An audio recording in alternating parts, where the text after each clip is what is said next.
reclamar porque estavam numa família que não tinha homens, não tinha um filho homem, não tinha irmãos.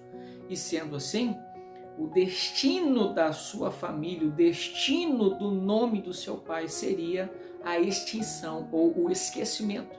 Tanto que elas, quando chegam para Moisés, elas fazem uma pergunta inteligente no verso 3, dizendo: nosso pai morreu no deserto e não estava entre os seguidores de Coré.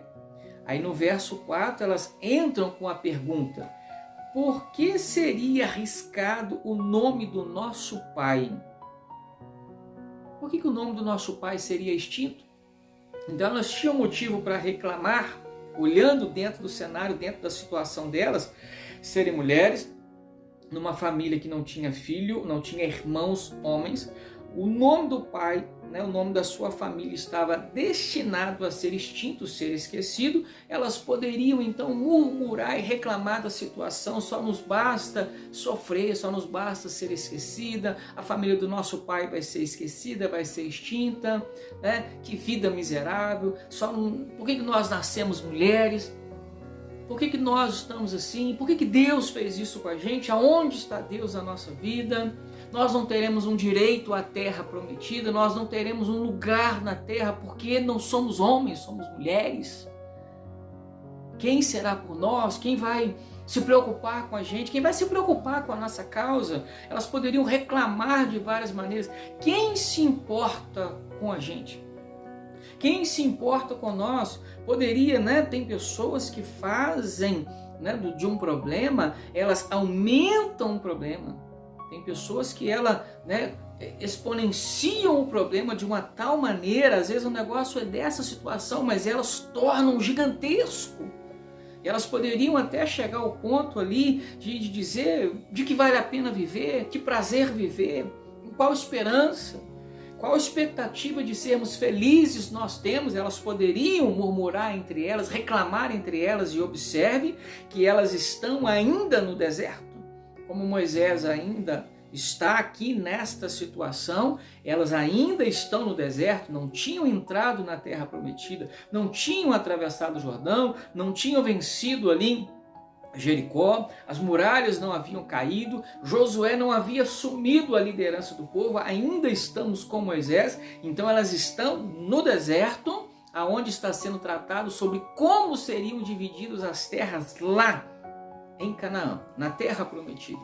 E entende-se também, de acordo com algum estudo que eu fiz, algumas leituras, entende-se que elas eram jovens.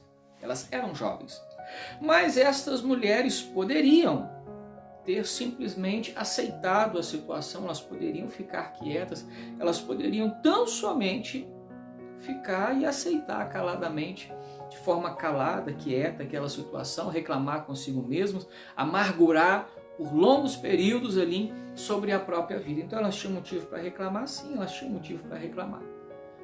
Quem eram essas mulheres? Eram filhos de Zelofeade, um homem. Qual a culpa dele de não ter gerado mulher, não ter gerado filho homem? Qual a culpa dessas mulheres de não ter tido na família filho homem? Em quem está a culpa? Mas qual foi a missão dessas mulheres? O que é que elas decidem fazer? O que é que elas decidiram fazer com a realidade que estavam vivendo? Qual foi o posicionamento delas? Nós vamos ver que elas decidiram entender a realidade. Elas decidiram com clareza conhecer qual era a realidade delas, mas também decidiram fazer algo para que essa realidade fosse mudada. É importante observar, e aqui eu trago uma aplicação para você: a não ser que você se importe, nada mudará. Guarda isso. Talvez você até escreva: a menos que você se importe, nada mudará. Observe, o mundo não vai parar esperando você mudar. As pessoas não vão mudar porque aquilo não te agrada. Entenda, o crítico, ele vai continuar criticando.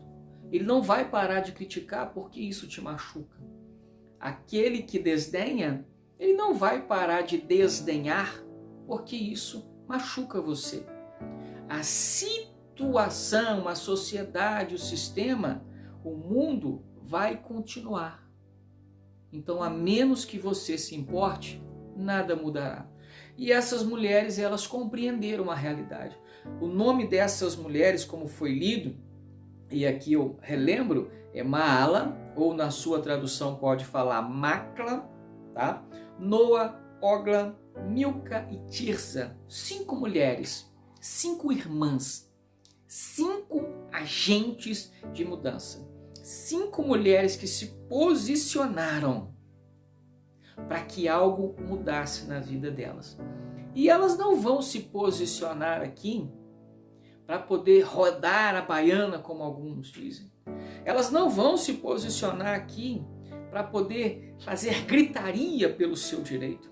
Elas não vão se posicionar aqui para fazer escândalo, barulho, confusão, agitação. Elas não vão se posicionar aqui de uma maneira, talvez, que as fizesse perder o seu direito. Mas elas vão se posicionar como mulheres fortes. Entenda isso.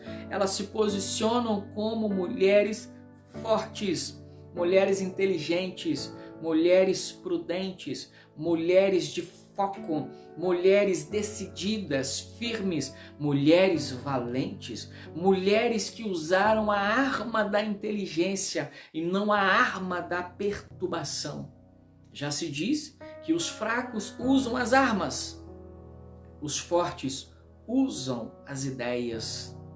Os fortes se posicionam com pensamentos e elas são mulheres que se posicionaram com inteligência para lutar uma missão. Sabe qual foi a missão dessas mulheres? Essas mulheres tiveram uma missão. Sabe qual foi a missão dessas mulheres?